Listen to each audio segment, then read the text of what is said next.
Certinho, agora tá ouvindo bem, Certinho. falando bem. Vamos lá. Ouvindo bem, você me ouve bem, todo mundo me ouvindo, né? Tudo bem, todo mundo aí dando joinha, Francisco aí dando retorno da comunicação. Léo, a ideia de hoje é a gente conversar aí um pouquinho aí em torno de 20 a 30 minutos, a depender do bate-papo aí, se a gente conseguir. E se for bom, não tem problema nenhum avançar, mas é a média do que eu quero conversar aqui com o pessoal todas as terças, às 21 horas e 30 minutos. Beleza. Gostaria que tu se apresentasse, falasse quem é esse cara, como é que esse cara surgiu no Novo, por que o Novo, né? E por que que tu estás aí um pouco rapidamente. Não precisa se alongar muito, mas só para fazer uma introdução aí, você mesmo. Vai lá. Anderson, primeiramente, boa noite a todo mundo que está nos ouvindo. Primeiramente, também agradecer aí você que nos convidou para estar participando aí dessa live. Você é um cara que muito nos orgulha, o primeiro aprovado no seletivo de vereador do nosso partido aqui na cidade de São Luís, passou aí por 3 exaustivas etapas e logrou êxito e, novamente, meus parabéns. Esse cara aqui é fruto de muita indignação, de muita inquietação, de muita insatisfação com tudo que nós acompanhamos aí durante muito tempo na política brasileira que até hoje existe, né? Eu entendi, Anderson, que do nada adiantava eu continuar gritando, eu continuar brigando, eu continuar criticando a política e não buscando fazer nada para tentar mudar essa realidade, né? Eu acho que todos nós temos o dever, sim, de criticar a política, mas também temos o dever de participar. E foi então, a partir desse momento, que eu entendi a importância de estar mais ativamente participando da política, de estar trazendo debates, de estar fazendo alguma coisa em prol da transformação em busca de um país que eu tanto sonhei.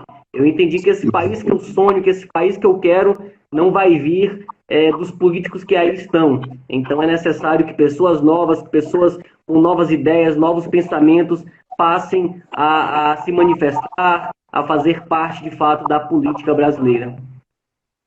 Sim, bacana. E qual foi o teu primeiro contato assim com o Novo? Foi agora? Tu começou agora, brotou, já virou presidente?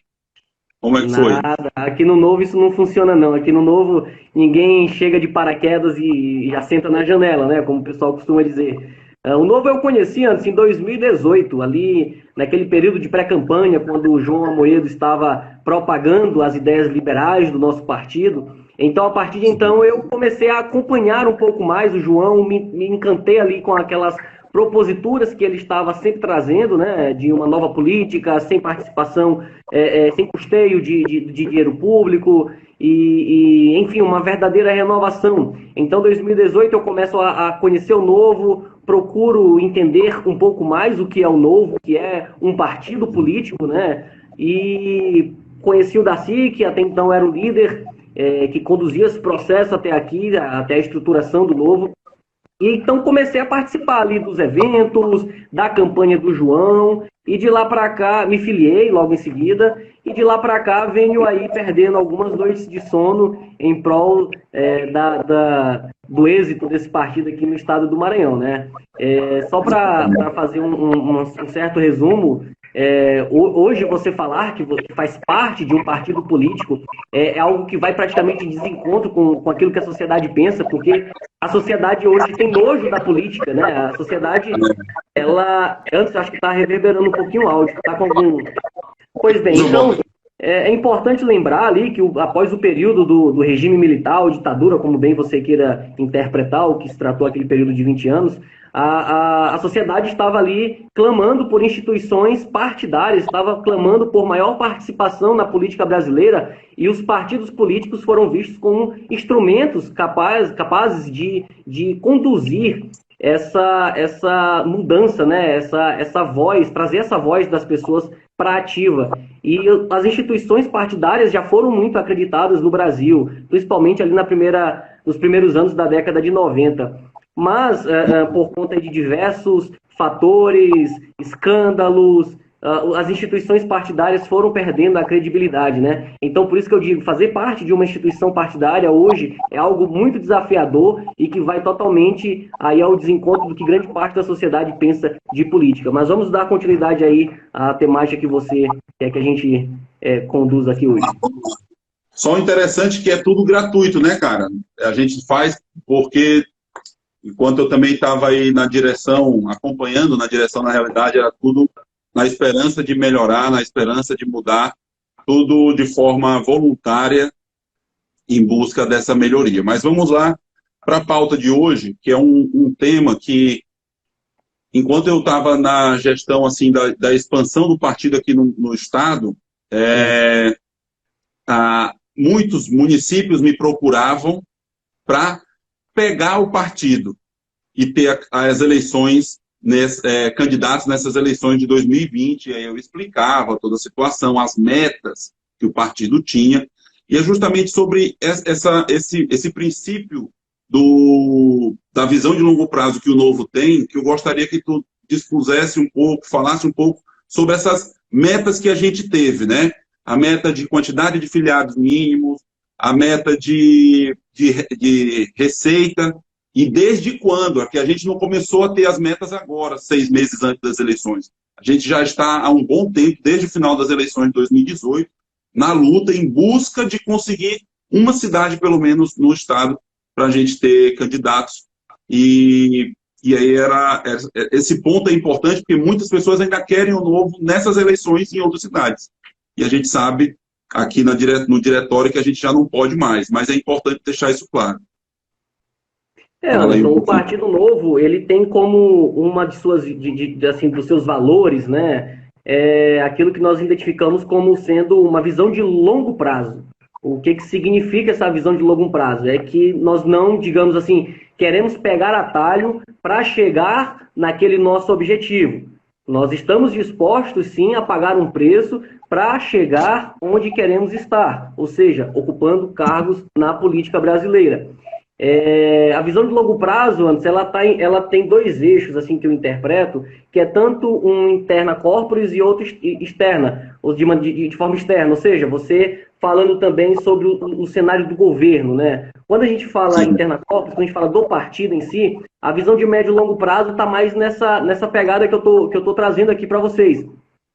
Nós temos metas sempre a cumprir para conseguir estruturar o nosso partido. Em que sentido? Como nós somos o único partido do Brasil que não utilizamos recursos públicos para o custeio da estrutura político-partidária, a gente precisava atingir um número mínimo de filiados ali, que era 150 por cidade que estava postulando ter o diretório municipal do Novo, para conseguir estruturar um partido e também participar da política, né, nas eleições agora de 2020. Então, assim, o Novo surge num cenário brasileiro ali final de 2014 para 2015, quando ele consegue o registro no TSE. Em 2016, participa de sua primeira eleição e de 5 cidades conseguiu eleger vereador em 4. Em 2018, já participa em vários outros estados do nosso país, mas é somente agora em 2020 que a gente conseguiu estruturar um partido para participar de diversas outras cidades no Brasil. Claro que aquelas que têm o maior número de habitantes, né, nesse primeiro momento.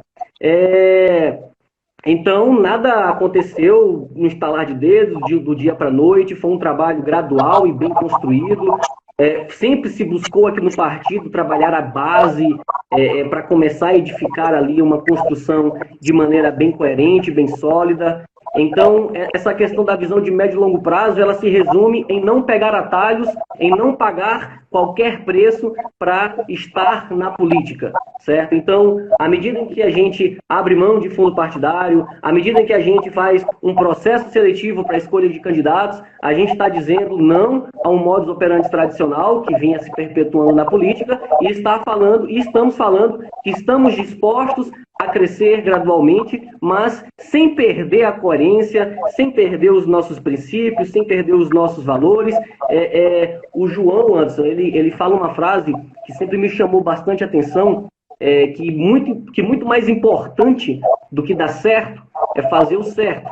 Então, os fins aqui no Partido Novo não justificam os meios. Aquela teoria ali levantada por Maquiavel no livro O Príncipe, do século XVI, ela não está se aplicando aqui de maneira integral no Partido Novo aí, quando o assunto é que os fins justificam os meios. Então, você pode pegar atalho, você pode fazer conchavo, você pode se corromper para chegar nos patamares que você galga. Então, a gente traz essa visão para dentro do partido, de médio e longo prazo, de expandir com coerência, de expandir com concisão, para não nos perdermos aí nessa caminhada. Muito bacana, cara, porque a ideia de... Porque o partido tem esse princípio de não utilizar o fundo partidário, apesar de ter o direito de receber, apesar de não poder devolver, senão vai ser rateado por todos os outros partidos, e nem poder devolver ao governo, porque não tem essa permissão na nossa legislação ainda. O partido busca que as pessoas que acreditem no partido que banquem o partido. E não ao contrário. Poxa, se eu, Anderson, não acredito em um partido que é oposição a outro, mesmo assim, hoje, eu estou bancando os dois partidos para eles se degladiarem. E ainda em 2018 foi criado mais um fundo, que não era o suficiente, né?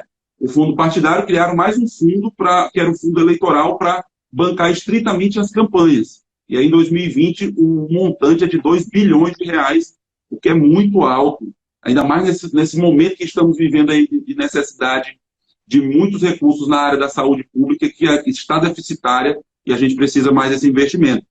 E quando a gente teve essa meta colocada lá em 2018, no final das eleições já, que a gente teve uma reunião com um dirigente do Diretório Nacional aqui em São Luís, determinando, olha, nós precisamos ter 150 filiados ativos. O que é 150 filiados ativos? São pessoas que pagam R$ 31,14 atualmente, né, para acreditar no partido. Ah, eu não dou dinheiro para partido. Todo mundo dá dinheiro para partido. Inclusive o que você não gosta.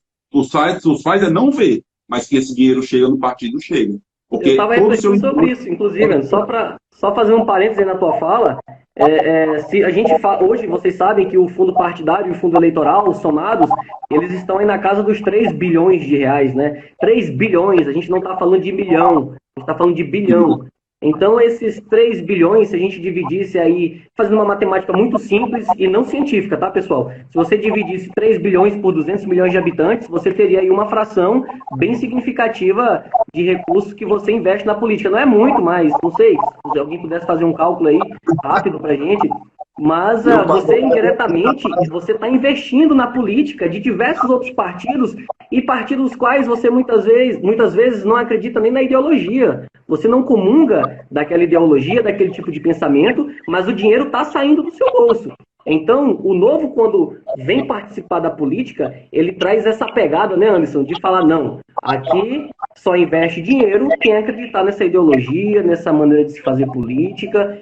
A gente não está querendo utilizar de um mecanismo compulsório de arrancar recursos da sociedade para manter a nossa estrutura partidária. Até por isso, Anderson, que a gente sempre costuma dizer que o Novo é muito parecido com uma associação. Em que sentido? Se você é um associado a determinada instituição e aquela instituição, por algum motivo, não lhe representa mais, por algum motivo ela se desvirtua daquele propósito que ela veio cumprir, você automaticamente também tira o seu aporte financeiro, tira o seu apoio daquela instituição e ela está fadada ao fracasso.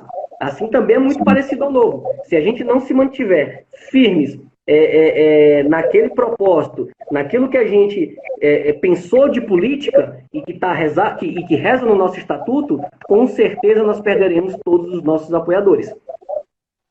E aí o partido some, né? Fica fadado ao fracasso. É interessante. E é complicado, cara, a gente ter convencer uma pessoa a se filiar. Como foi árdua essa nossa tarefa, né? De conseguir 150 filiados ativos de 2018, final de 2018, para em junho de 2019, que foi a meta, 6 meses. A gente tinha em torno de 80, em São Luís a gente atingiu 150 filiados. Alguns dias antes aí do João Amoedo vir fazer uma palestra aqui no Luzeiros.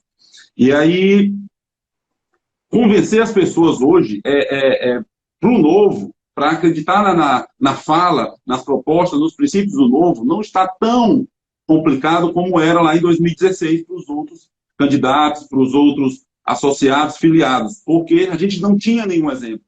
E hoje a gente já tem exemplo, né? A gente já tem 4 vereadores eleitos, sendo um que saiu e outro que migrou, nós temos 4 ainda. Nós temos 8 deputados federais já eleitos em 2018, já temos 12 deputados estaduais e distrital juntos. Então, a gente tem os exemplos de que eles entraram, já economizaram metade do gabinete, abriram mão de todas as mordomias, fizeram processo seletivo para a contratação do seu pessoal.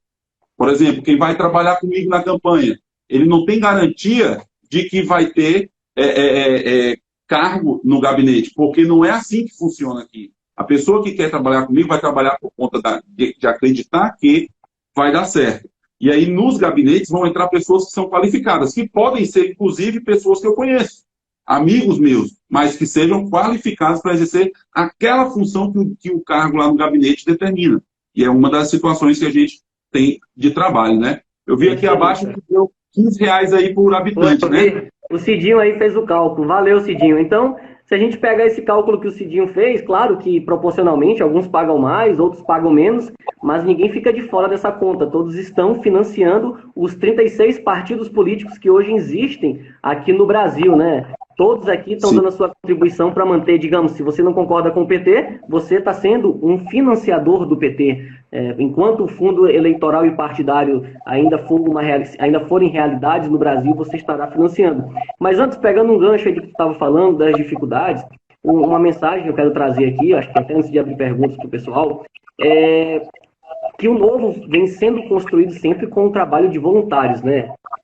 De pessoas que estavam indignadas, de pessoas que pararam de acreditar na política, de pessoas que não tinham mais esperança na mudança da política brasileira. Então, um pequeno grupo de pessoas veio conduzindo esse processo durante 2018, durante 2019, diante de todas as dificuldades, sendo taxados como loucos, sendo taxados como utópicos, pessoas que não iriam conseguir estruturar um partido aqui no estado do Maranhão, falando em falando em ter que deixar de ter uma certa contrapartida, né, do filiado ter que contribuir mensalmente para manter o nosso partido. E pegando aí também para falar um pouquinho mais sobre esse nosso valor, antes que é da visão de longo prazo, o Novo ele se preocupa com as futuras gerações. O Novo não é um partido imediatista. Então, já que ele não é um partido imediatista, quando ele pensa numa política, quando ele pensa em propostas para serem tratadas no Congresso, para serem deliberadas perante o Executivo, ele está sempre pensando nas gerações futuras. Um grande erro de governos passados, Anderson, foi querer estipular medidas que teriam um resultado positivo no curto prazo, mas um resultado desastroso no médio e longo prazo. E o Novo está querendo está querendo resgatar essa cultura do pensamento de longo prazo aí na administração pública, que é tão essencial, que é tão necessário. Quando tu pega, por exemplo, que tu fala de imprimir papel, imprimir dinheiro, expandir a base monetária brasileira. Claro, no primeiro momento vai com um efeito muito positivo, mas no médio e longo prazo pode ter um muito negativo. Tudo deve ser pensado também para as gerações futuras, né? Então, esse aspecto de política de médio e longo prazo, de maneira externa do partido, está ligado também para essa atuação na administração pública. Os governantes, os mandatários têm que estar preocupados com os próximos prefeitos, deputados, vereadores, senadores, presidentes da República que estarão conduzindo o nosso país, né? Tem até uma frase que é justamente, tu falaste das gerações que a gente tem aí também dentro dos nossos valores, princípios, que é a visão de longo prazo. A gente pensa nas próximas gerações e não nas próximas eleições, né? Então, isso é muito enraizado que a gente tem dentro desse princípio aí do Novo, né? Só para comentar, eu vou já ler aqui a pergunta do Chico. E a nossa situação de que nós não teremos mais nenhuma cidade do nosso estado que tenha candidatos pelo Novo, E também em São Luís nós não teremos candidato a prefeito pelo Novo, porque já passou o processo seletivo, a gente infelizmente não teve nenhum inscrito, apesar de termos procurado, não deu certo para a pessoa passar pelo processo seletivo. Eu vi o processo seletivo como assim, um filtro muito bom, né? Muitas pessoas tinham interesse, mas por algum motivo não queriam passar por esse critério, essa situação objetiva que é conhecer o partido, conhecer as funções que vai exercer no cargo público, que em tese vai sendo eleito, vai exercer, ele tem que conhecer o mínimo necessário e também os princípios que regem as relações entre as organizações do poder. E, infelizmente, a gente não teve, e também não teremos em nenhuma outra cidade, nem a prefeito e nem a vereador.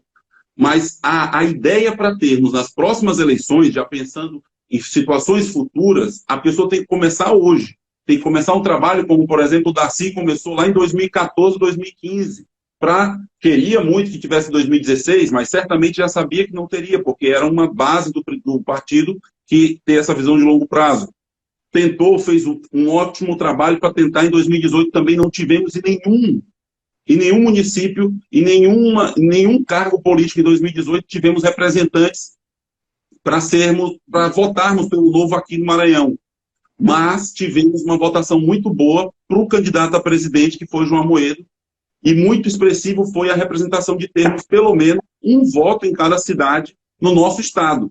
Um estado que não teve governador a candidato ao pelo Novo, não tivemos deputados nem senadores, então isso representa muito a força que lá em 2018 a gente já tinha, muito pelo trabalho que o Darcy fez, e também agora em 2020 nós vamos ter, em busca de em 2022 e próximas eleições, termos mais representantes, então sempre pensando também futuramente, é algo que tem que ser plantado, tem que ser criado, tem que ser deixar enraizado para poder ter estrutura para aguentar, né? Fazer um crescimento, é importante crescer? Mas é importante crescer com qualidade. Não adianta nada crescer. A gente tinha capacidade de estar em 5.570 municípios. Porém, a gente não teria a mesma estrutura que hoje a gente tem. Estrutura que eu digo de princípios e valores os mesmos em todos os locais. Aos poucos a gente está expandindo, aos poucos a gente consegue, né? A gente saiu de 5 cidades lá em 2016 para quase 40, eu não tenho o número certo agora, em 2000. São mais. 40, eu estava vendo agora na live anterior, 46 municípios. E de vereadores nós vamos ter em 65, mais ou menos. Então, isso é muito expressivo. Né? Então, é um crescimento de mais de 13 vezes, 12 vezes de vereadores. Então, isso é muito importante. Se a gente mantiver aí essa mesma progressão, em 2024, por exemplo, a gente terá mais de 700 cidades com candidatos pelo Novo, e isso é muito expressivo e um crescimento muito grande. Né? Deixa eu ver aqui as perguntas.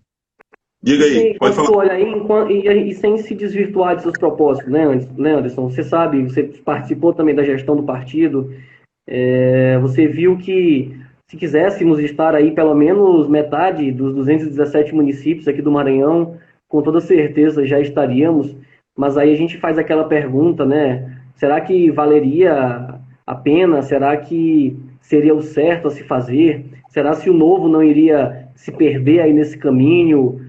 Se todas as pessoas estavam bem motivadas, entendendo o que é o projeto, entendendo o que é o partido? É porque, como eu te falei antes, depois que os partidos políticos perderam as suas identidades, a sociedade também parou de olhar para eles, enxergando seus programas, enxergando seus estatutos, o seu manifesto, que alguns têm também, enfim, enxergando aquilo que ele se propôs a fazer, né?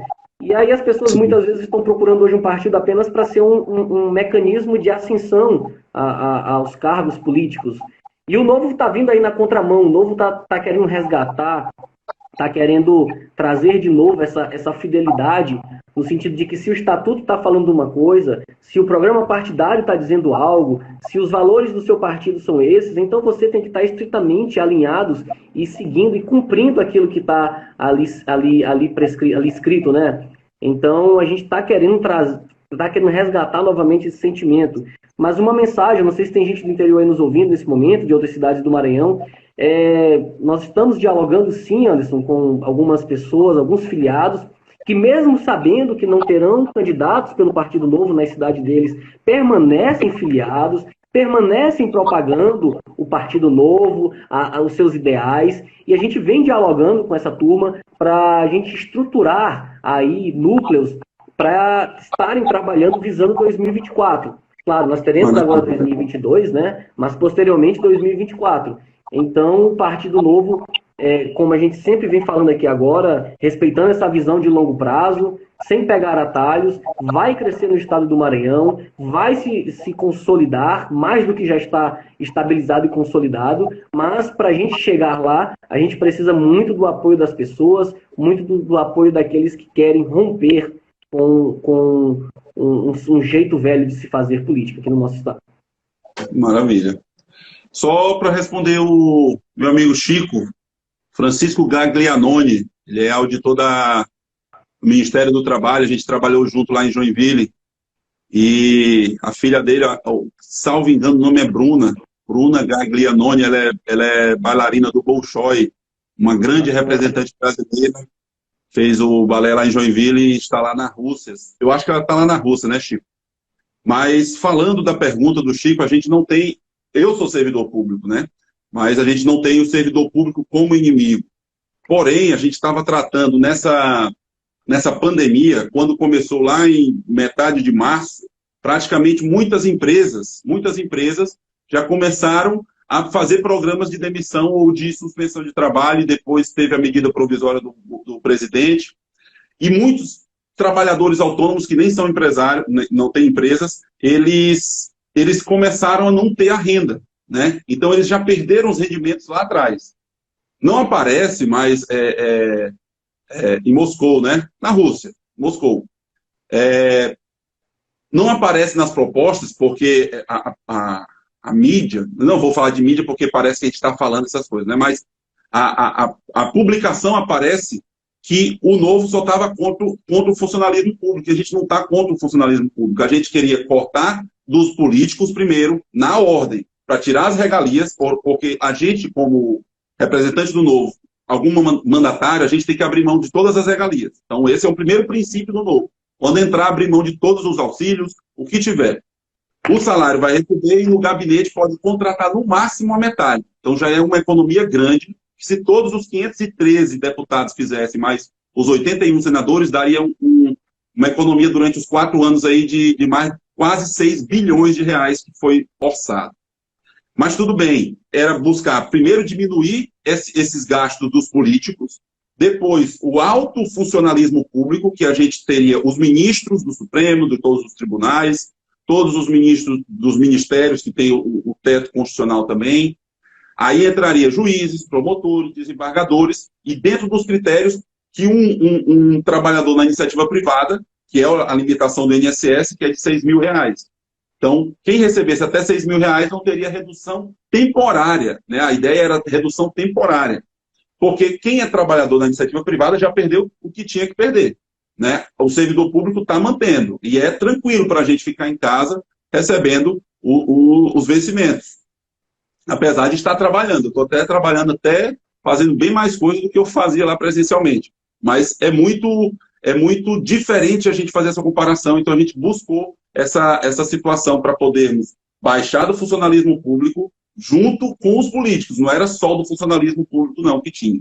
Tá? Tinha uma gradação lá de até R$10.000, 26%, de 10 mil a 20 mil era 30%, e acima de 20, 50%, temporariamente por 3 meses, salvo engano. Tá? Não passava nem de 30, Anderson. Era quem ganhava de 6 mil a 10 mil era 10%, aí 15 e 30, entendeu? Não chegava a 50%. 50% seria da cota parlamentar, do deputado, que seria cortado. 50%, 25% seria de verba de gabinete e coisas aí afins, entendeu? O corte, quem sentiria muito também seria a classe política. Não atingiria o funcionalismo público que ganha até R$6.000. Sim. O que mais? Cara, eu tô me bananando para passar as mensagens aqui. Eu tô ainda numa mensagem Moscou. Em massa. Vamos lá. Pessoal que está entrando, que eu não dei boa noite ainda, boa noite, eu não consigo Estou aqui dar tentando boa noite. acompanhar também. Não apresenta proposta para taxar grandes fortunas. A gente tem a ideia de que a taxação, né, a gente vê que o Estado já arrecada bem, só que utiliza de forma errada os recursos que arrecada. E a taxação de grandes fortunas faria com que essas pessoas que têm grandes fortunas saíssem do país, que é bem tranquilo para eles. Então, não seria uma proposta viável nesse momento, né? E a gente tem esse princípio de que não é mais imposto que vai trazer mais recursos, e sim Os países melhor. que taxaram grandes fortunas, no primeiro momento tiveram uma arrecadação pífia e no médio e longo prazo eles revogaram grande parte dessas medidas. Você pode ver, Milton Friedman costumava dizer uma frase muito famosa, que eu gosto geralmente de citar, que o problema de julgar as políticas e programas o problema é julgar as políticas e os programas pelas suas intenções e não pelos seus resultados. Então, quando a gente olha isso no médio e longo prazo, as consequências são muito maiores. Por mais que no primeiro momento tenha uma impressão de que foi positivo, mas isso a médio e longo prazo não tem efeito. Você pode ver que o investidor não é besta, quem tem dinheiro não é besta. À medida em que começarem a taxar grandes fortunas, as pessoas conseguem tirar seus investimentos, colocar em dólar, aplicar em bolsas estrangeiras, muitas vezes até se mudar e levar seu patrimônio do país. Então, quando você taxa mais... eu gosto de partir sempre desse pressuposto. Todas as vezes que o Estado brasileiro arrecadou mais, ele gastou mais. O problema do Estado não é a arrecadação, e sim gasto. O problema do Estado não é aumentar o número de impostos que já existe, mas sim diminuir os gastos com a máquina pública, com a estrutura que o Estado criou, com essa estrutura recheada de privilégios. Então, o caminho é por aí. A taxação ela não resolveria. Seria um paliativo de duração muito curta, com um prejuízo muito imenso futuro. Teve uma... Muito bom, Léo. Como o Novo se comporta nessa dificuldade atual com os benefícios fiscais, que são assombrosos, né? A gente também tem essa... Comenta aí, Léo. Tu é o meu entrevistado. Como é que é? Repete aí a pergunta. Os benefícios fiscais que muitos estados dão para as empresas, né? Para determinados setores. Eu sei que a gente é contra essa concessão de benefícios, porque tem que deixar o mercado fazer essa regulação do comércio, ter essa liberdade para quem está na gestão. E eu vejo muitos benefícios fiscais aqui no Estado sendo concedidos, e, por exemplo, é concedido tipo para suprir uma falta que o Estado tem.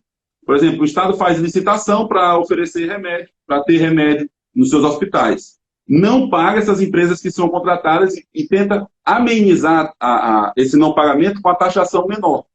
Aí acaba que o Estado deve e continua cobrando. Ele não consegue fazer essa compensação.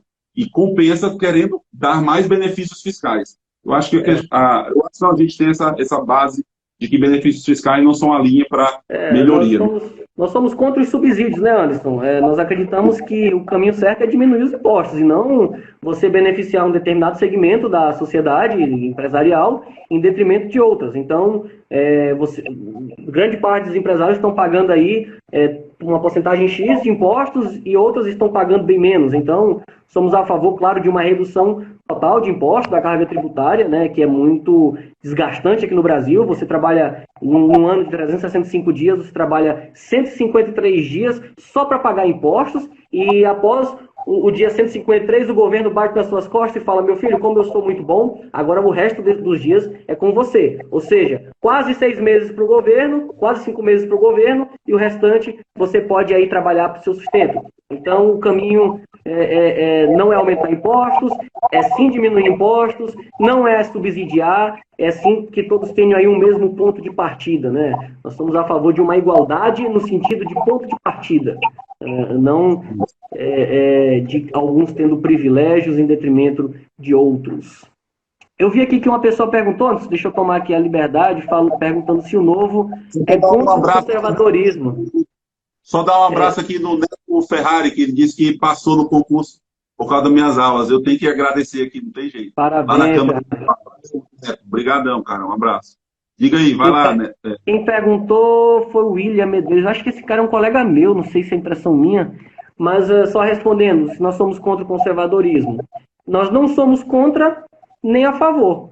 O Partido Novo, no seu programa, dá a liberdade do filiado escolher se ele vai ser um conservador, se ele vai ser um liberal nos costumes. Então, o filiado aqui do Novo ele é livre para dizer se ele é a favor ou contra aborto, ele tem total liberdade, ou contra ou a favor de casamento homoafetivo, enfim. O Novo não intervém nesse tipo de pensamento e posicionamento de seus filiados. Somos um partido, lembro vocês, liberal. E por acreditar que as pessoas precisam ter liberdade, claro que exercendo com responsabilidade, é que não intervimos nessa pauta de costumes. Em cima desse do William, tá do Francisco também falando das isenções fiscais, né, para diminuir. É diminuir mesmo e até acabar, cara. Tem que dar o mesmo ponto de partida para todos e realmente a iniciativa a pessoa ter o desempenho dela para lograr êxito, né, e não ter o subsídio do Estado para que a pessoa saia na frente, né. O que mais? A realidade, Anderson, é que a gente precisa aí de uma reforma administrativa urgente, né? Passando tanto pela União, pelos estados e pelos municípios. Eu acho que você, como vereador, uma vez sendo eleito, vai ter muito trabalho aqui no município de São Luís, até porque existe aí uma certa pujança no tamanho do nosso município em termos de gastos com pessoal, em termos de gastos com setores que poderiam ser revistos. Então, uma reforma administrativa de cunho municipal também é uma pauta urgente aqui para São Luís, até porque São Luís arrecada apenas 25% daquilo que gasta, o restante aí é oriundo de repasses nacionais, nacional, estadual, e algo tem que ser revisto, né? O nosso município não é autossuficiente aí para suas despesas, para os seus gastos e investimentos. Sim. Você quer responder o Francisco, que fez uma última aí, Anderson? Qual? Bicho, o Francisco falou assim, o Novo fala tanto, cadê, meu Deus? Em privilégio do funcionário público, mas qual o privilégio que tem um funcionário público? Vamos tirar em papá para responder? Essa aí eu estou com vontade de responder. Acho que você já começou. Bom, primeiramente que a gente não pode generalizar quando a gente fala funcionário público, né? Nem todos os funcionários públicos têm privilégios. Muitos funcionários estão aí, que estão, digamos, nas pontas, nos municípios, que são contratados diretamente pelo município, não ganham muitas vezes nem mais do que R$6.000, ganham menos. Agora, a gente também não pode botar um tampão aqui nos olhos e ficarmos cegos em dizer também que não existem funcionários que são privilegiados no Brasil. Existem diversos setores, sim, do funcionalismo público que é privilegiado, que ganha muitas vezes acima do teto constitucional. E acredite, essa redução dos gastos com o funcionalismo público temporário que o Novo estava propondo, ele atingia muito mais quem ganhava mais e muito menos quem ganhava menos. Agora, como o próprio Anderson falou, quem está na iniciativa privada, que não tem estabilidade, que não tem garantia de recebimento no final do mês, porque se o empreendedor não vender, ele não tem receita, e se ele não tiver receita, ele não tem dinheiro em caixa para estar pagando seus funcionários. Então, a gente tem que sempre partir sobre essa ótica.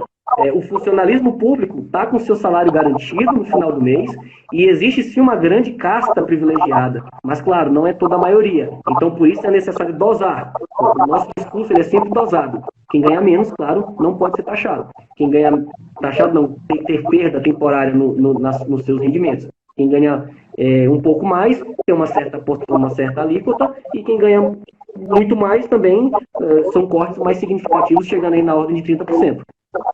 Um dos benefícios que a gente fala muito é do auxílio moradia para os magistrados. Não tem critério, né? Poxa, a pessoa que vai trabalhar no interior, ela passou no concurso sabendo disso. Vai ganhar, sei lá, 25 mil, 30 mil reais. Aí tem uns que, aí, pelas progressões, conseguem chegar no teto constitucional. E para burlar, acrescenta-se esse critério de indenização do caráter do auxílio moradia, para passar do teto, que é 4 mil e pouco, o auxílio moradia dos magistrados. Então, isso é um benefício que nem a classe, se for pensar, do funcionalismo mais baixa tem, se for pensar. Outro benefício que muitos têm é adicional por tempo de serviço. Porque o cara trabalhou 5 anos, não faltou, ele, poxa, beleza, tu já recebeu o teu salário, mas eu vou te dar um adicional de 5%. Né? Eu acho que no serviço público, eu acho não, no serviço público federal não tem mais. Mas em muitos estados ainda tem, aqui no Maranhão ainda tem. Né? E além disso, a pessoa ainda ganha 90 dias para ficar de licença. Então, esses benefícios que a gente busca fazer esses cortes em busca de tentar equalizar o serviço público com o privado, mas, claro, deixando essa ideia de ter a estabilidade, ter a questão do FGTS, que tudo foi trabalhado em 88. Teve, eu acho que o Dudu lá de Joinville também comentou sobre uma nova constituinte, mas eu acredito que não, Dudu. Eu acredito que a gente tem que se adaptar, a gente tem condições de se adaptar com o que temos aí e estruturar o nosso país com essas regras que estão existentes.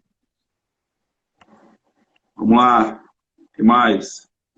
Mas, Francisco, a gente mesmo falou agora há pouco, nós não estamos generalizando. Quando a gente fala em tratar aí os desiguais aí nas medidas de suas desigualdades, a gente está aplicando isso para quem ganha menos. Quem ganha mais, quem está no setor privado está pagando uma conta muito alta. Todos que estão no setor privado, em sua grande maioria, estão sentindo, estão tendo perdas de rendimento. E, enfim, o governo deixa de arrecadar. Quando o governo deixa de arrecadar, como é que ele vai gastar?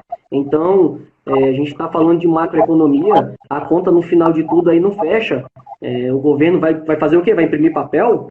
Vai perder o seu poder monetário e correndo um risco de uma hiperinflação, que já foi algo que assolou o nosso país por muito tempo. Mas, enfim, eu acho que isso aí é pauta para um debate interessante depois. Eu avalizo aí o Anto para estar fazendo um debate aí com o Francisco, ele está com vontade de debater antes. Chama ele aí para uma live depois. Ele é uma pessoa que debate temas que é interessante. Não é de cunho político, sabe?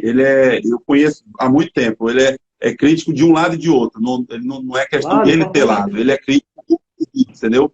E desde sempre eu percebi dele essa busca de ser contra a corrupção, e falava mesmo, no Facebook, então, ele era veroz, eu acompanhava ele demais, comentava alguns posts, acho que eu pensei nele hoje, ele veio e a gente começou esse debate aqui. Isso é bem saudável e pessoas assim é importante debater, né? Como a gente estava vendo um debate lá do Vinícius Poit com a Tabata Amaral. Pessoas, não que ele defenda o outro lado como se tivesse outro lado, né? Mas outros posicionamentos diversos. Mas posicionamentos diversos, sabendo conversar, sem querer agredir o outro é um animal, o outro é um idiota porque está pensando diferente de mim. Não, cara. A gente tem que achar equalizar as ideias e tentar chegar no denominador comum. E se não chegar, tudo bem. Não é para todo mundo ser igual assim também, não.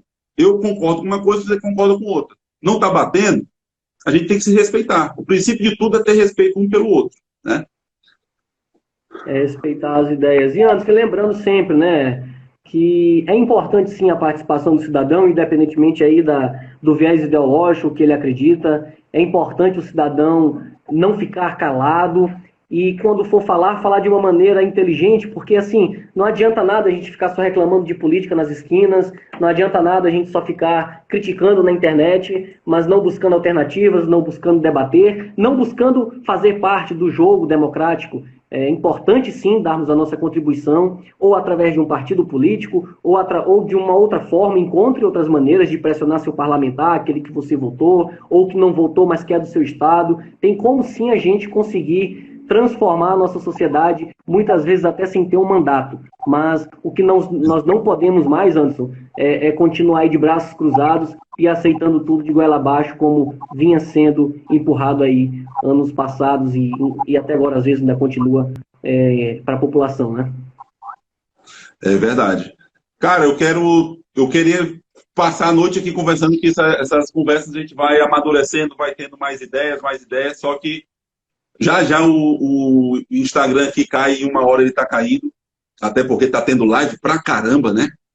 Mas eu gostaria de te agradecer pela participação aqui no nosso Instagram, na nossa live, agradecer a presença de todos aí que estão debatendo, né? O Francisco, meu pai, o Darcy, Ana Júlia, tem o Jobney também, o Neto Ferrari, o Dudu, que lá em cima falou, eu nem respondi, Dudu, foi mal, cara, do teto constitucional, que alguns municípios eles estão fazendo de tudo para burlar. Dudu. Isso aí a gente tem que ver depois, né? Mas a ideia aqui, com essas lives todas as terças, é trazer temas para a gente ir debatendo de semana em semana, para a gente conseguir ir evoluindo, né? E chegando no consenso em busca de melhoria. Porque a melhoria que a gente busca tem que ser melhoria para todos. Não é melhoria para mim e o outro que se ferre. Na política, é por isso que o Novo buscou ter 8 anos como requisito para o cara ser prefeito, candidato a prefeito aqui em São Luís. E muita gente, poxa, mas 8 anos, cara, não pode se aventurar com dinheiro público. Não vai chegar uma pessoa inexperiente. Eu era inexperiente, eu não tinha o requisito mínimo de 8 anos para poder postular, né? Então, mas enfim, gostaria de te convidar também, convidar a todos na próxima terça-feira a participarem aqui comigo. Eu já deixo aqui o convite estendido ao Rafael Sombra, que é o presidente do Diretório Municipal, para tratarmos de outros temas que em breve eu vou comentar quais são e tentarmos, enfim, conversar mais um pouco. Se o Chico puder participar aí, se meu pai puder participar, tem a Porcina que apareceu agora, que eu estou vendo, que eu não tinha visto antes o nome, né? E todos os demais que puderem participar, isso é muito produtivo, gente. Apesar não. Inclusive agora nesse momento de isolamento, que a gente não tem esses contatos, não dá para ir para uma sala e conversar todo mundo junto, esse momento aqui de debate nas lives é muito bom. E eu quero te agradecer, Léo, e te desejar todo sucesso aí nessa gestão à frente do Partido Novo no estado do Maranhão. Beleza? Meu amigo, eu tenho certeza que vai ser fácil conduzir, tendo pessoas tão qualificadas integrando aí o time, assim como você, a Wilde Noura que participou aí abaixo, até salientando a importância de maior participação feminina na política, que é realmente muito importante. A gente precisa de mais vozes femininas aí participando ativamente desse processo democrático. E você tem o nosso apoio, você tem a nossa confiança, estamos aí muito convictos de que 2020 será um ano muito promissor, vamos superar todos esses problemas que estamos passando agora, sem polarização, tentando dialogar o máximo possível e sempre com uma postura propositiva ao invés de combativa. Nós estamos aqui para somar forças e conte conosco antes. Meus parabéns novamente. Muito obrigado a todos aí que dedicaram esse período para estar nos escutando. Beleza. Muito obrigado, pessoal. Boa noite, Léo. E Valeu. Nos vemos aí na terça-feira. Valeu. Valeu, gente. Obrigadão.